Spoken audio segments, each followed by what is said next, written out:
I grew up learning a lot about God, and I knew that God existed, and I knew that the scripture was truth, and I believed in everything. My faith relied a lot on my behavior. My faith relied on me doing the good things, and me doing the right thing, and me following the rules. If I broke a rule or broke a law, that was sinful, and any sin would separate me from God. So if I committed a sin is death, and so every sin that I would commit would separate me further and further from God. So my focus for a long time when I was a Christian was focused more on, am I doing the right thing? Am I committing a sin? Am I going to heaven or am I going to hell? I never really had a grasp on my salvation because my salvation was so tied to my behavior and how well I behaved as a Christian. In my mind, I was constantly failing, and it was just really difficult. I would look around and I would see everybody, and they had everything together. They looked perfect. They would say the right things. When we were in Bible class, they would have really good answers to questions, and sometimes I would sit there and I would have questions of doubt or worry and fear, and I never heard anybody else have fear, and I never heard anybody else have worry. It started to really wear me down because I felt like I was constantly trying to do the right thing and be the right person, and do things that God would want me to do. But at the end of the day, I was still failing. I was focusing on me. I was focusing on me doing the right thing so I can go to heaven. My relationship with God was purely, He's my father and I'm His child, and He is my punisher, and He is the one that decides if I am worthy or if I am not worthy of going to heaven. And so I didn't really have a very loving relationship with Him. My husband and I just felt really defeated. It got to the point where it was really difficult for us to go to church. So about 3 years ago, we kind of just stopped going. Our friends, over years and years and years, our friends saw that desperation in our life. They saw that we were desperate to know God, but we were failing at what we thought we were trying to do. We would have these conversations with them and have religious discussions with them. We had some really heated discussions because our faith was strong enough to say, you are wrong. We were so determined that we were right that we would even tell them we didn't believe that they were saved and that we didn't believe that they would go to heaven, because they didn't believe the same thing we did.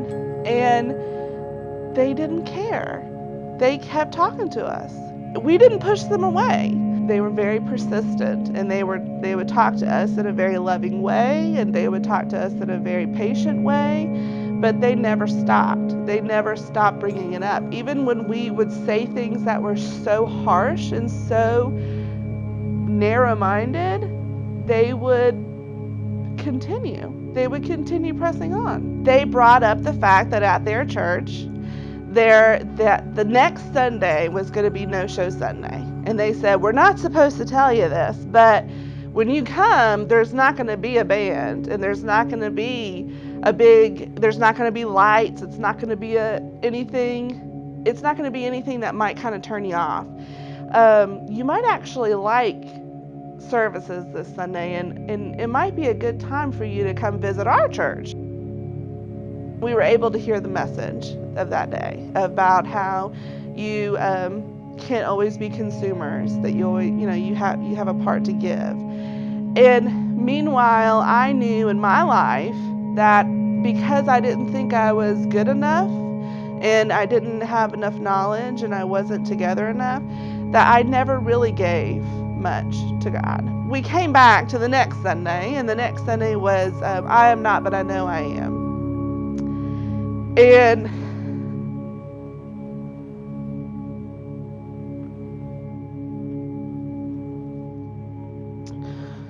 everything he said was me. Every single thing. I'm not together enough. I'm not qualified. I don't have enough scriptural background. I'm not smart enough. And I'm definitely not confident enough. I'm definitely not. Someone else is better for the job than me. God he has to rely on someone else to do his work because he surely doesn't want me to do it. That Sunday at church, Robbie at the end said, everybody bow their heads and everybody don't look around. And if you've decided today to not make it about you anymore, and if you're deciding today to not carry those burdens on yourself anymore, and if you're at the point where you're willing to let God work through you and not make it about you anymore, look at me. Raise your eyes and look at me. Well, I was sitting in the back row, so I, of course, look at him, and tears are coming down my face, and I'm crying like a big baby, just like I am now. And I could see that there were people in front of me that felt the same way. And it was,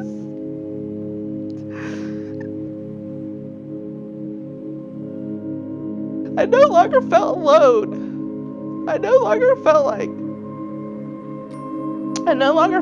I was the only one in the church that felt that way.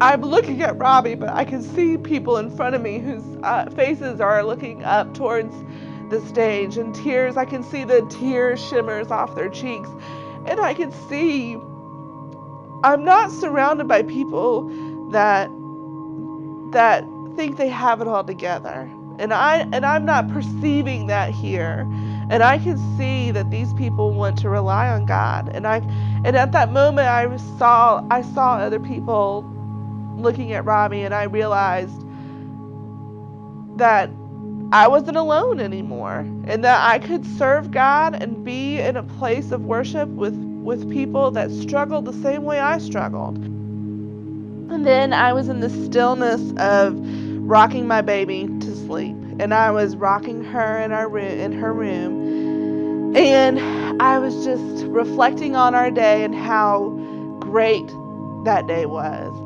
And I was thinking in my head, wow, I have the best friends. They were patient with me. They were loving towards me. They forgave me. And I told them I thought they were going to hell. And I was rude towards them. And I kind of bucked at them whenever they would talk to me about things. And I just couldn't believe that my friends loved me so much that they didn't give up on me. And then it hit me. It wasn't my friends. It was God. God knew who I loved. God knew who would soften my heart. He knew who in my life was really, really, really important to me. And God used those people to pursue me, and he used them to do his work. God basically said, I have Jesus, and he's going to pay your bill, and he's going to pay the whole bill. And I'm sitting here arguing with him, saying, no, let me take some of it. Let me take part of that bill, and let me be accountable for some of this stuff that I already charged up. Let me try to make good with what I did. But God's like, no, I've got the bill for you. I've got the whole thing for you. And I'm sitting here arguing with him. Like, who am I to be arguing with God and arguing with what he's giving me and the gifts that he's giving me?